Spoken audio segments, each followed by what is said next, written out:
Hey everybody, welcome back to Omega Zone Gaming.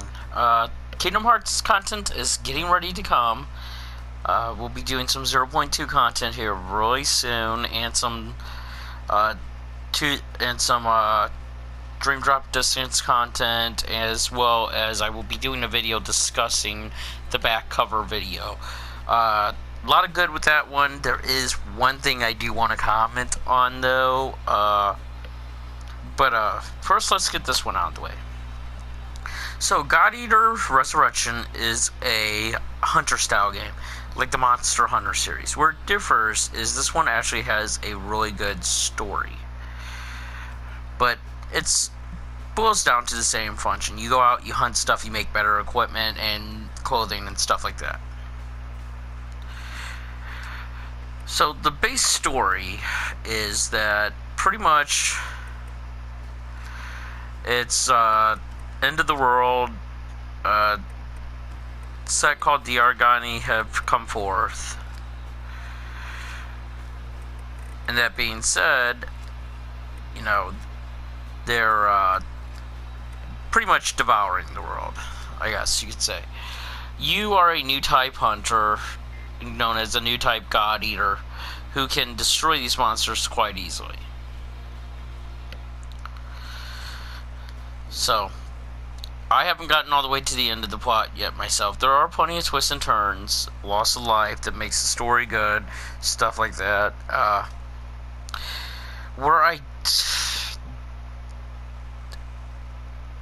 And I guess you would say that's the one reason I do like it. I like it for that reason, because of the fact that it has a story that actually does have some weight. I've never been a huge Hunter fan. I've tried Monster Hunter. I have actually played and beaten a couple Monster Hunters. It's just never really been my bag.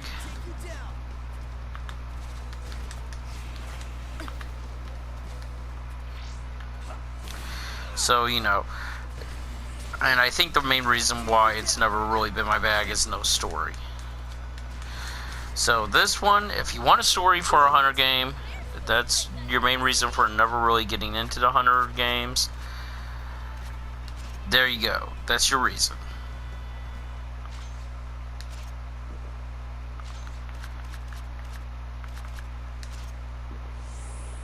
I should probably brought some more items with me. So, let's go on to graphics. As you can see, this game does not look good. Granted, I get this is a remaster of an early PSP game. Where I have a problem with that theory, though, is it's using an anime art style, and we've already proven those can look good. We already know that for a fact.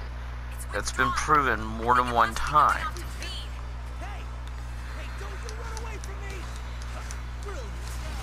So that's not looking good for even a PSP game. That's not an excuse.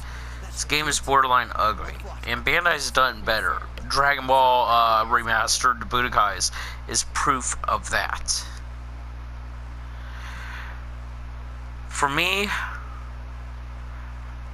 the graphics in this game are a 2 out of 5. They are borderline god-awful. I don't know why Bandai didn't do better for this. Character models are borderline acceptable, and areas are just ugly. Brown is your color here. This looks like a PSP and PS3 game. Which they wanted to put this on, you know, on PS3, they should have put this on PS3, not on a console that is known for having better graphics. Okay, so what do I think of audio? Voice acting is good. Got some really good voice actors, characters, voiceovers they've used in other games, but still good. My biggest contention is when you were in cutscenes, for some reason your character is a silent protagonist, but then when you're in the field fighting, he talks. It kind of breaks immersion for me. But otherwise, I gotta say, the music is brilliant. It's this rock operatic formula. Really good on that, band. I'll give you that.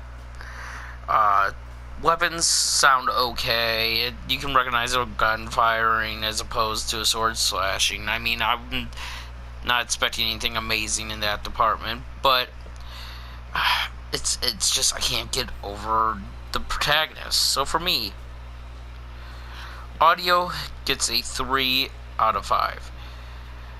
There's a lot of good there, but it's just not good enough. Let's go ahead and take on one more mission real quick.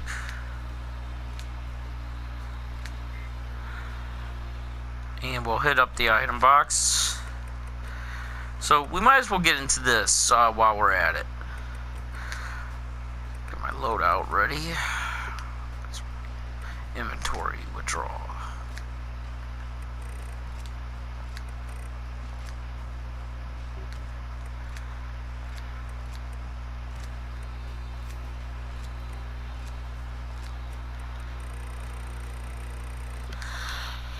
So this is one of the main features here. You don't have a main leveling menu or RPG style menu for this game, because it's not your typical RPG. You go into these terminals, which can take you to the multiplayer zone, save, database, which sorts your mail, skill effects, support skills, basically information, crafting. So when you craft, let's see if I can upgrade an equipment yet.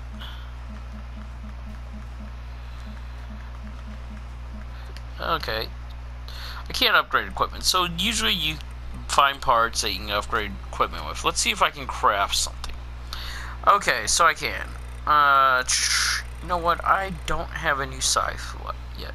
Okay, so let's go with the La Mota. So as you can see, these are the items you have to get. Oak bark and impure jewel steel. You have to get at least a certain amount. One of each in this case. You go to other ones, they need more or less, or, you know, different items. So, you click that. It tells you what your crafting cost is going to be and what you're going to use. You hit yes. You can choose the equipment right then. I have a pretty good sword right now, so I really don't want to. So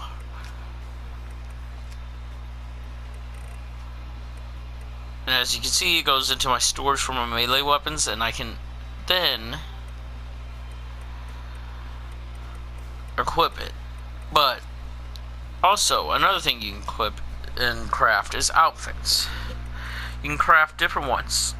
You get some already right off the bat, and then there's stuff like the scout coats and the medic coats, and further down, all these that I can't make, that you don't have any of. So let's go ahead and make a scout coat red. We'll craft it, we'll equip it, and now you see it's equipped now, which looks different than what I was wearing earlier. Then you can go into personal abilities. What that does is for any character that you bring on your party, you can upgrade their skills. So, for instance, I got Toxic Bullet on her right now. Okay, so let's teach her something new.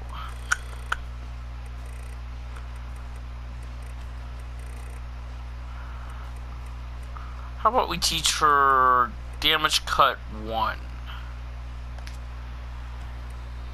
Learn this. They'll give their little voiceover opinion of what you're teaching them, and then you can equip it. Simple, easy peasy. Loadout is what you want to have equipped. Now, I will say this about the weapons. While there's not a lot of designs, when you switch something, it actually really does switch, which is really impressive to me.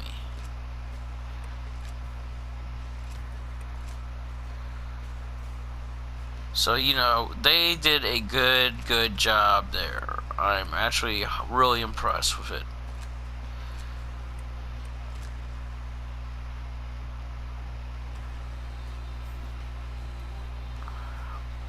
And it's only a little bit lost. I might try this weapon out on this mission, actually.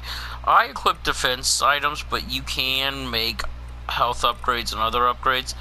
You can also make bullets and appearance items. I'm going to equip the formal top because I prefer that one. And then you have your inventory to store stuff and your inventory to withdraw stuff, sort of like Pokemon.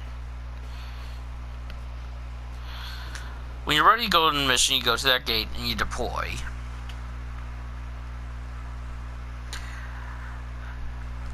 Now, I'm not going to deduct any points for its load time, because I can accept it has a load time. It's a PSP game, for God's sakes. Okay, so this monster is coming into our field of battle now.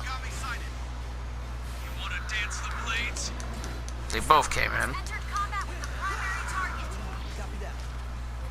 So basically, this is all action based. You're going to attack and attack and attack. You do have a few other skills though. That which takes you into an overdrive mode of sorts.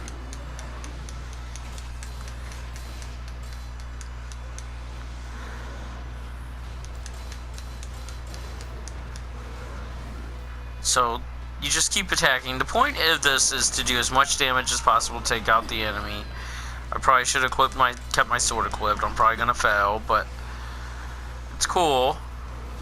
Just wanted to show the gameplay off a little bit. I think I can also evacuate if I'm not mistaken. So yeah, I can quit the mission at any time. So we do like that, to quit a mission. It'll still go through everything, and then you can override your save data.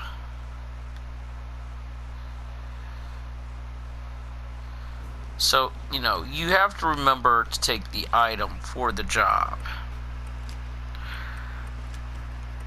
Obviously, my Chill Blade 2 or my Growmancers were stronger weapons, so I should have took one of those.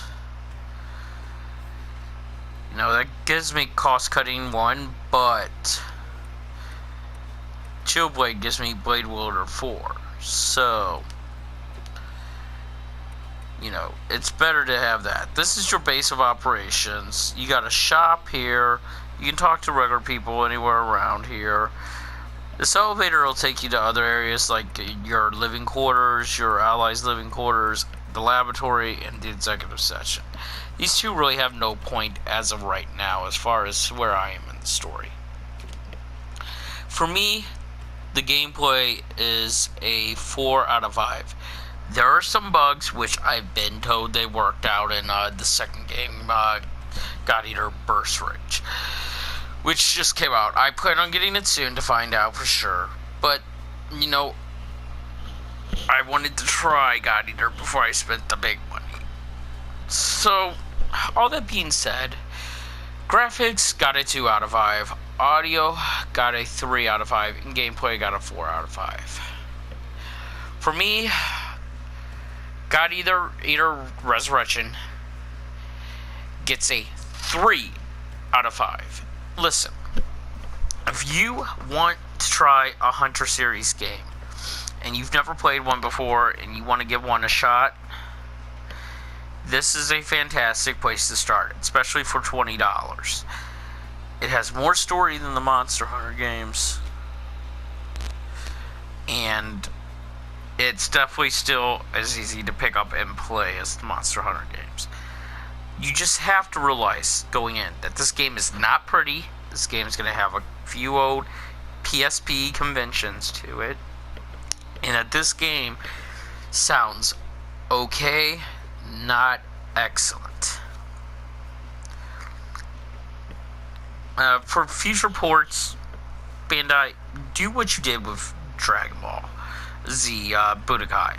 That game looked excellent, and it uses a very similar art style. It uses that cel-shaded anime art style. You know, and we've proven that can look good. Dragon Ball Z Budokai and Budokai the Tenkai, I think they were actually the Tenkaichi versions. Either that or the standard. But either way, the Budokais that were on PS3 last generation, that you ported from PS2 days in HD, made HD, those looked excellent. Legend of Zelda Wind Waker, from the GameCube era to the Wii U era, looks excellent. This art style is made to look good on newer tech. And you guys just kind of fumbled the ball with that one. But it still is a fun game. And I do recommend for anybody who wants a hunter game, start here. If you know you like hunter games, you can skip this one and go to God Eater 2, by all means. But if you're not sure and you want to try out a hunter game, $20, this is a fair price for this game. So, we'll be back later with some more Kingdom Hearts stuff. I plan on doing a discussion video about back cover. I will also have some 0.2 content coming. So, plenty of videos coming between tonight and tomorrow. Until next time, this is Omega Zone Gaming, and I am out.